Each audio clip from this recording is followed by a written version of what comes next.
మనకు కావలసింది నీతులు చెప్పేవాళ్ళు కాదు, నీతులు బోళ్ళు మేము చెప్తాం, అందరూ చెప్తారు. కావలసింది చెడు చేయకుండా ఉండే శక్తినిచ్చేవాడు ఒకడు కావాలి. ఏది తప్పని తెలుసో అది మానేసే శక్తినిచ్చేవాడు ఒకడు కావాలి. పాపాలు బంధకములై బలమైన సంఖ్యలుగా మనల్ని బంధించేసిన ఆ సంఖ్యలు పెట్టిలను తెంచేవాడు కావాలి.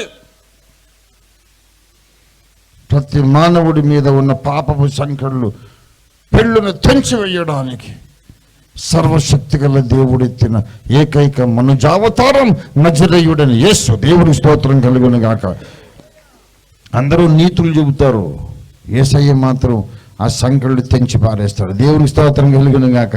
అందరు నీతులు చెబుతారండి, నీతులు చెప్తారు. నీతి ఎవరికి తెలియదు, నాకు తెలీదు. ఏడిసావు, నువ్వు చెప్తా ఉంటారు నీతి. నాకు తెలుసు కనుకనే అది రహస్యంగా చేస్తున్నాను. తప్పని తెలుసు, రహస్యంగా చేస్తున్నాను. ఎందుకంటే మరి చేయకుండా ఉండలేను, పబ్లిక్గా చేయలేను. అందుకని ఆ చాటుమాటుకు పాపాలు చేసేది. తప్పని తెలియనోడైతే బాహాటంగానే చేస్తాడు, తప్పని తెలిసిన వాడు కనుకనే చాటుగా చేస్తున్నావు. నీతులు చెప్తావేంటి?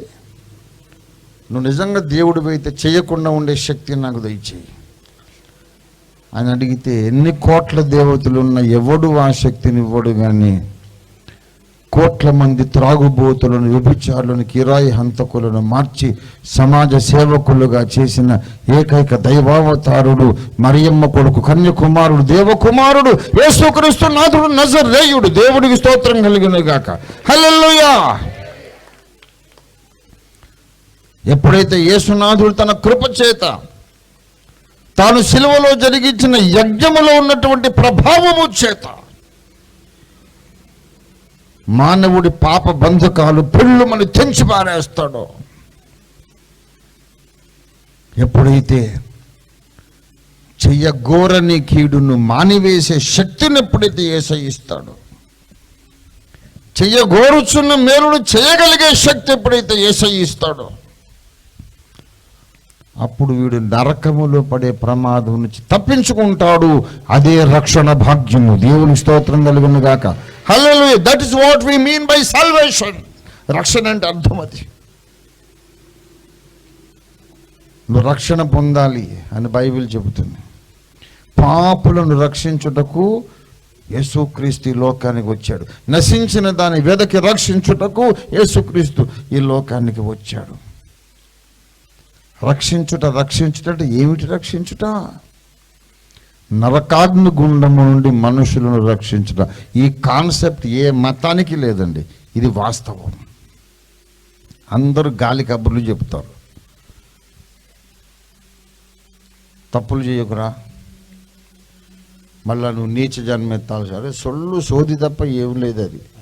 అది చెప్పినోడికి బుద్ధి లేదు, తలకాయ లేదు. విన్నోడికి నమ్మినోడికి అసలే బుద్ధి లేదు. కాస్తంత గుజ్జుంటగా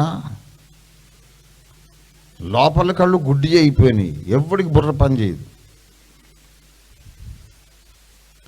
ఉత్తమ కర్మ, మంచి కర్మ చేస్తే మానవ జన్మ ఎత్తుతాడు. అందులో మరీ ఉత్తమ కర్మ చేస్తేనేమో బ్రాహ్మడై పుడతాడట. మానవ జన్మలో కూడా కొంచెం తక్కువ ఉత్తముడైతేనేమో మాదిగే పుడతాడు. ఎంత చెత్త చెదారం అంతా చెబుతాడు. అసలు మొట్టమొదట పుట్టిన దోమ ఏ కర్మ చేసినందుకు దోమైంది అది చెప్పు. ఏటో తలకాయ లేని మాటలు విన్నా. అసలు ఎందుకు చెబుతారు, ఎందుకు నమ్ముతారో అర్థం కాదు. బుద్ధి లేకుండా అందరూ వింటారు చెవులో పూలు పెట్టుకొని. దోమలు చీమలు కాదు, కర్మ చేసుకున్నందుకు మనుషులు కాదు. దేవుడు మానవ జాతిగానే సృష్టించాడు. దోమ జాతిని, పిల్లి జాతిని, నల్లి జాతిని, కోతి జాతిని, ఏ జాతిని ఆ జాతిగానే సృష్టించినాడని బైబిల్ చెబుతుంది. ఇది సైంటిఫిక్ ఫ్యాక్ట్. ఇది దేవునికి స్తోత్రం కలుగునుగా. హల్లెలూయా. ఇది శాస్త్రీయ నిరూపణ కలిగినటువంటి, పరిశీలనకు నిలబడగలిగిన సత్యం. ప్రతి ప్రాణి తన వంటి ప్రాణిని మాత్రమే ఉత్పత్తి చేస్తుంది. చిక్కుడు గింజ నాటండి, చచ్చినా సరే మామిడి మొక్క మొలవదు.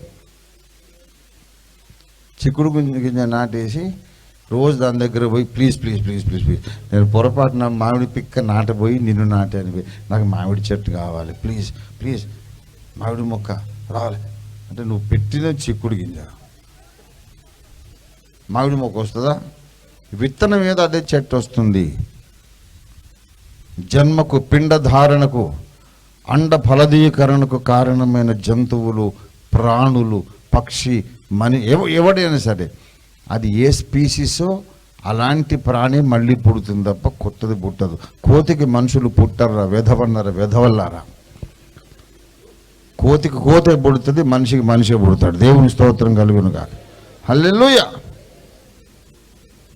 పెద్ద సైన్స్ అంటది, నీ బొందేం కాదు. ఏంట్రా సైన్స్?